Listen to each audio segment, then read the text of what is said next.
So, C.S. Lewis has said that of all tyrannies, a tyranny sincerely exercised for the good of its victims may be the most oppressive.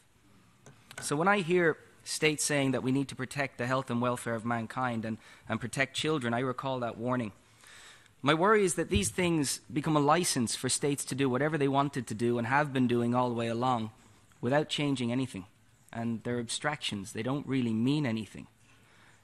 We've heard a lot about the death penalty this week, and probably the most powerful message for me is that for states who continue to kill in the name of protecting the health and welfare of anybody, that justification's been taken away from you this week.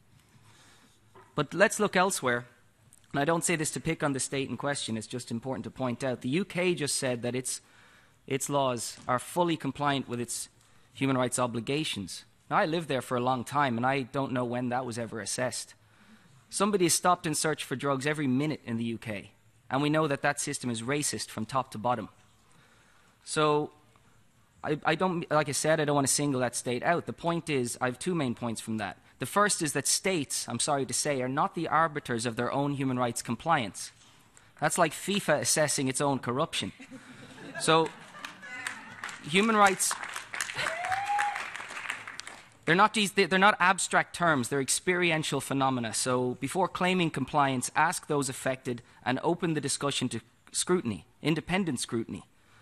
That takes courage, and it takes my second point, which is let's get to some specifics. So let me ask any state justifying their criminal laws on the basis of protecting children. I want you to imagine a household where social workers are concerned about a child, some neglect due to their parents' drug dependence.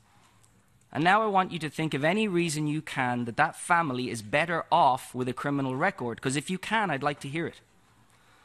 So let me, in fact, the human rights and child rights, we ask tough questions with these things, and that's what a distinguished minister from Sweden, Gabriel Wikström, said yesterday in his speech. Our job as human rights activists is to push and to challenge. So let me push with one request. This outcome document repeats yet again the language that countering the world drug problem has to be human rights compliant. So by the next CND, of all of the 190 states, I want just one to have carried out a legislative and budgetary analysis of its drug laws for human rights compliance in consultation with affected groups. Because it just takes one state to lead on this by expressing a desire to find the gaps and having the courage to fix them. Thank you very much.